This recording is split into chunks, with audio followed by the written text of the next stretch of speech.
Oh, freedom. Oh, freedom. Oh, freedom over me.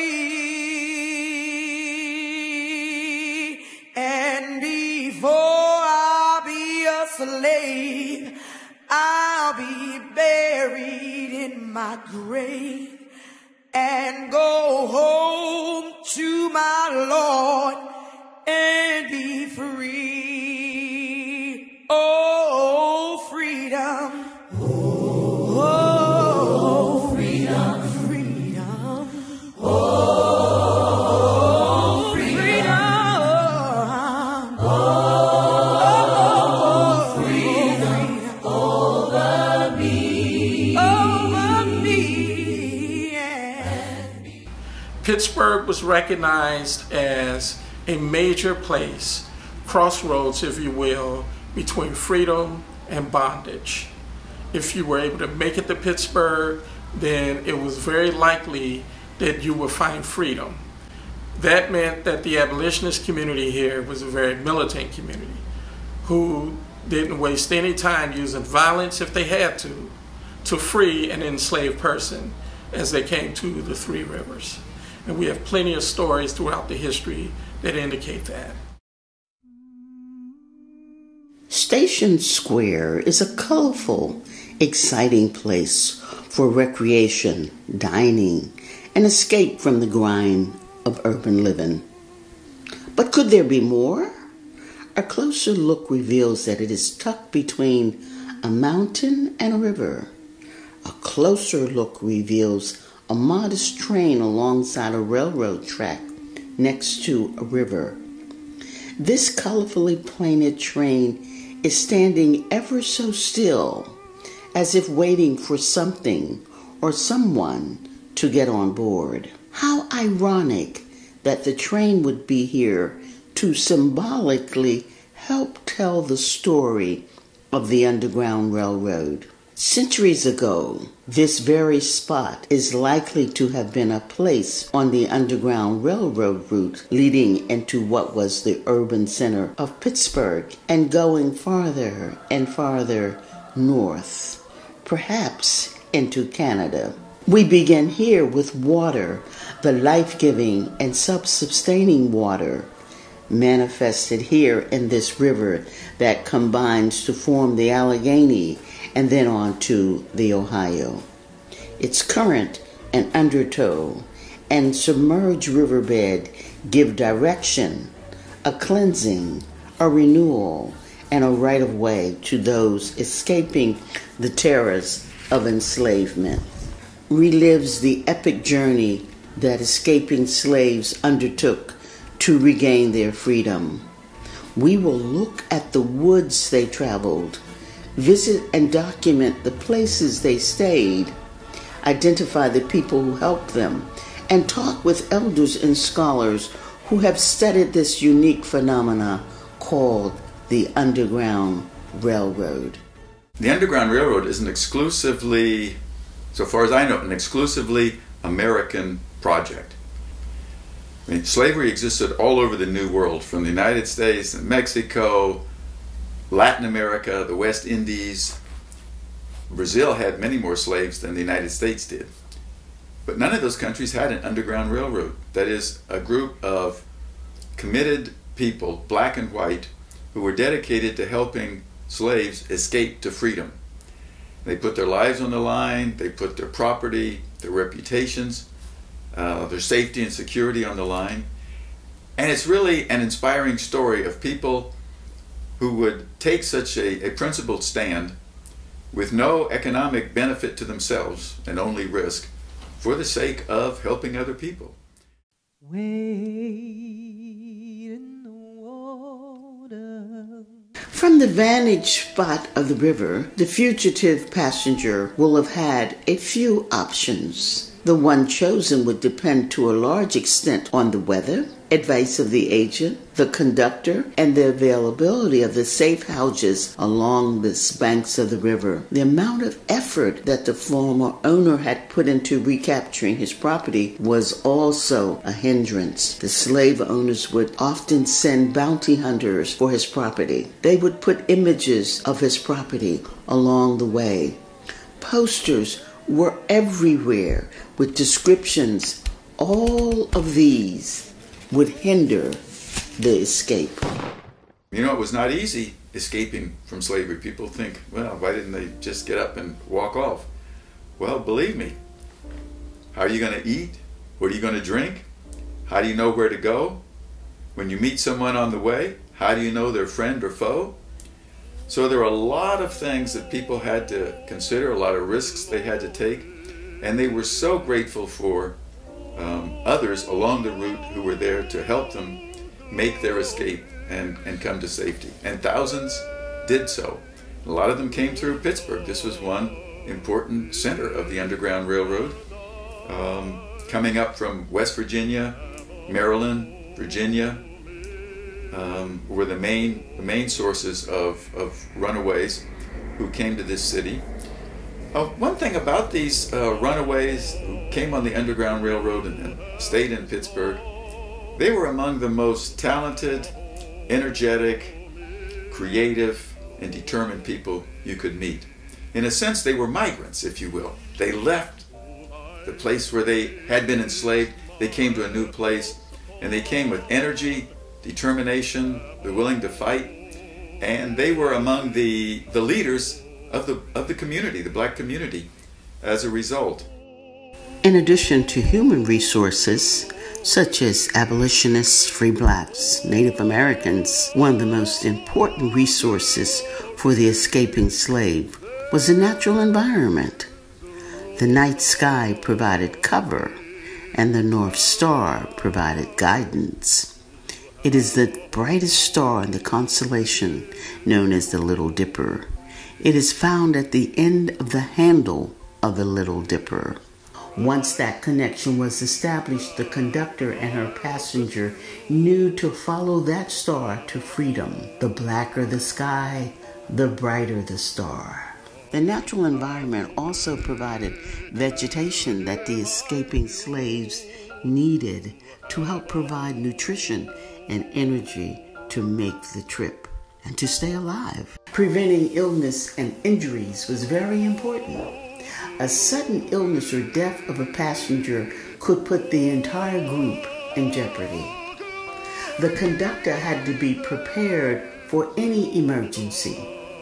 She knew how to fashion a protective weapon from objects found in the woods, and how to use a gun if necessary to protect her passengers. She had to be knowledgeable about the plants growing in the woods. She knew medicinal from edible, and she knew which were poisonous. The very lives of her passengers depended on having this information. Common wild edibles included cattails that grew along the riverbanks, berries when in season such as raspberries, blackberries, strawberries, grapes, crab apples, wild lettuce, onions, nuts, greens, all had to be consumed raw, as cooking would attract wild animals, predator humans as well. Even the bark from trees was used to repair or strengthen shoes. Pittsburgh's fast-moving streams provided much-needed drinking water. Its hills, ridges, and mountain ranges provided crevices and caves that offered safety from the weather, from dogs, from marshals, and bounty hunters alike. The escaped enslaved did not wait for freedom to be given to him. He took it, he claimed it, it belonged to him. Freedom, justice, and equality are never given. They must be taken, claimed as your own. The Underground Railroad was the first act of concerted activism for African Americans to achieve a specific end. It continues to be needed and utilized. One option and challenge was to go across the wooden Smithfield Bridge and secretly into the merchant house through the servants' entrance. That was a hotel that many slave owners frequent on their way to northern designations. Bethel Church was part of the Underground Railroad, and many an escaping slave could hide and rest safely there. From the church, when it was safe, the passenger could lead to the next station, which may have been the Vashon Barbershop or the Peckbuck Shop or the Oyster House. Some of the passengers considered intermingling in Arthurville or Haititown, as part of the hill was called. Another escape route would have been to climb the hills leading to the top of Mount Washington. They would have used the old Native American trails to get to the top and then over to the Bingham Safe House. There, the loyal house servant Lucinda would signal if it was safe to come into the house by draping a blanket or a quilt over the back porch banister. We know about Lucinda from the book one of the Bingham children wrote, which describes the house as a safe house and Lucinda as the lookout for the bounty catchers, the sheriffs, the dogs, the escaping slaves. They could stay there in the Bingham house until the coast was clear and safe. How could he be disguised? He or she needed a makeover. These life-saving makeovers would have included clothes, perhaps of the opposite sex, a shave, a haircut, a hat, or even a fake mustache. A pair of glasses. It had been reported once a bundle was made to resemble a baby and carried as part of a disguise. These more detailed, creative disguises were absolutely necessary to avoid detection. Sometimes passengers would intermarry, and this was an additional protection for the escaping passenger. What if another person was accused of being wanted? Would he be protected by law? If you harbor an escaping slave or hinder his apprehension, you could be fined, jailed, or both. It was a serious crime. But in Pittsburgh, there were numerous cases of help for the refugees. So much so that the slave owners let it be known that your enslaved person was not safe in Pittsburgh. In one case, the black community refused to hand over an escaped slave to his former owner, and that person eventually made his way safely to Canada. Pittsburgh had many courageous abolitionists and freedom fighters, such as Swisshelm, Bingham, Avery, Vashon, Penk, Delaney, and more. Delaney is one of the more famous. He was truly a Renaissance man. For information on them, we turn to Sam Black. Delaney was thirsty for education. He wanted to be successful. Delaney understood that he was born a free man, and he considered himself a free man. He considered that he should have every right, as every other man walking the earth, as a free man, especially in the United States. And everything that he did, professionally or in terms of his activism, was an expression of what he considered his freedom. And so as we see Martin Delaney as the medical person, the leecher and coupler, which was an official medical practice back then, a very popular one. He was very competent in that.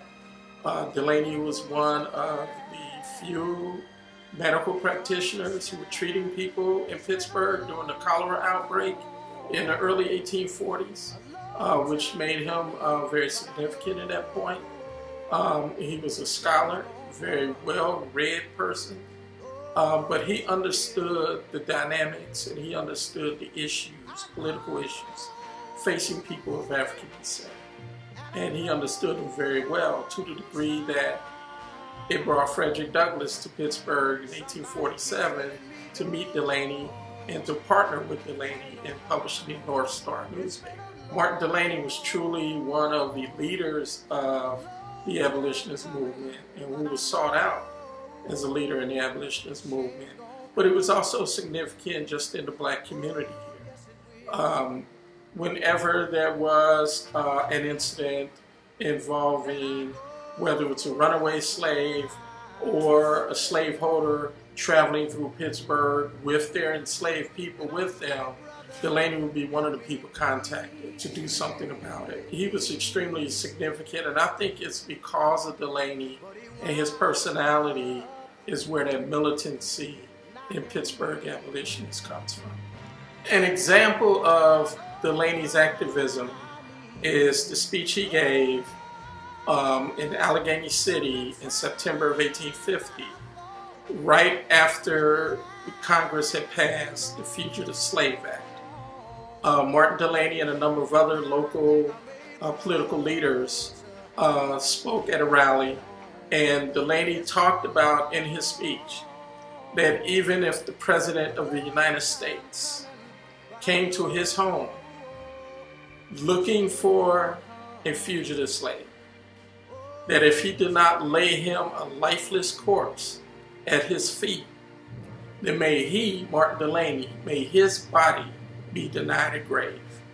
Now, you can't get more determined than that statement, which shows that he is willing to put his own life on the line for the freedom of his fellow man, and including his family's life for the freedom of his fellow man. That's real determination, and that really is a great example of Martin Delany. So slavery was not condemned until, say, the 1750, that is, in its totality. Then, within 100 years, 1750 to 1850, 1860, it totally flipped to where the country is going to war to abolish slavery. So you go with an institution and a practice that we think is probably the worst idea mankind ever came up with, but was never condemned. Then when it does get condemned, within 100 years, almost nobody is defending it and saying that this is a good institution or a good thing. And in fact, people are willing to help on the Underground Railroad, to help slaves escape, and ultimately they're willing to pay the price of fighting and dying to defeat slavery. But 100 years later, the Negro still is not free. 100 years later, the life of the Negro is still sadly crippled by the manacles of segregation and the chains of discrimination. 100 years later, the Negro lives on a lonely island of poverty in the midst of a vast ocean of material prosperity. 100 years later, the Negro is still languished in the corners of American society and finds himself in exile in his own land. Let freedom ring from every hill and molehill of Mississippi, from every mountainside. Let freedom ring, and when this happens, and when we allow freedom ring, when we let it ring from every village and every hamlet, from every state and every city, we will be able to speed up that day when all of God's children, black men and white men, Jews and Gentiles, Protestants and Catholics, will be able to join hands and sing in the words of the old Negro spiritual, free at last, free at last. Thank God Almighty, we are free at last. Go down, Moses, way down in Egypt land.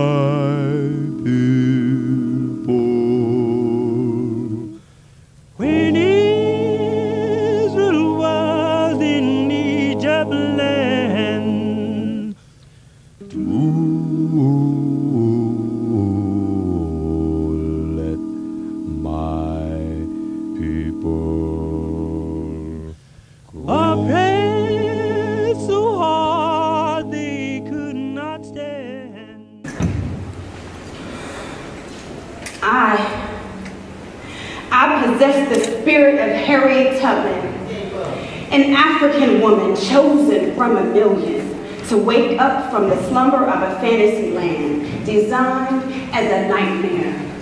Constant fear you feel, childhood dreams you kill, trained in the art of slavery in a pimp and hoe reality.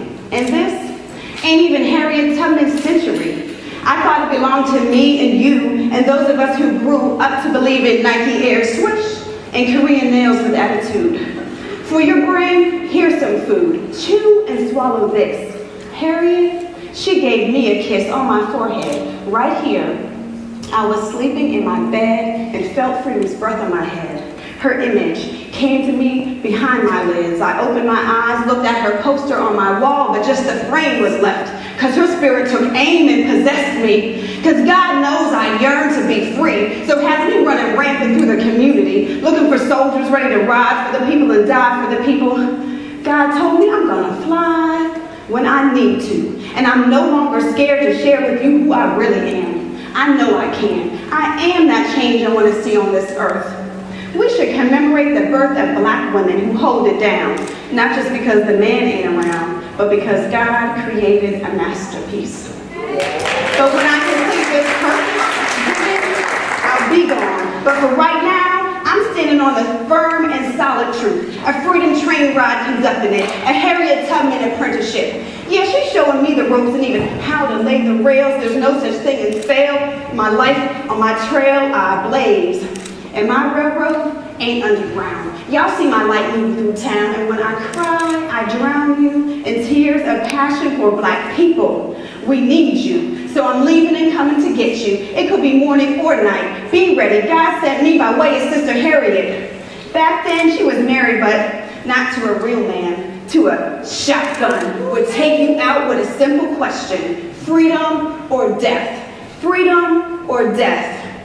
Through my breath, I give life. Through this mic, I incite you. And in my reflection, I see you. And when I arrive, I greet you. With love that's agape. It's time to heal, I say, because you know I don't play, because freedom or death is not a game. But I refuse to go insane or complain. But please, just refrain from taking too long to make a decision.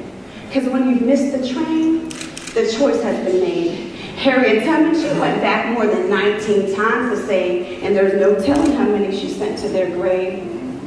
So when I get there, be ready. I'm a fugitive slave, y'all, who refuses to be a zombie walking around dead. No, I won't be. And no box is big enough for all this greatness. No fakeness taking up space. And just in case you were not listening from the start, I remind you that I have the power to part the 3 rivers and show you the 4th river that flows beneath, because these feet tried to walk a Harriet Tubman, an African woman. My spirit was sent to bring you home. As an act of self-determination, we, the descendants of the enslaved people, defiantly beat our drums and declare this sacred ground now and forevermore. We rename it Pittsburgh's Underground Freedom Trail. Ashe, ashe, ashe.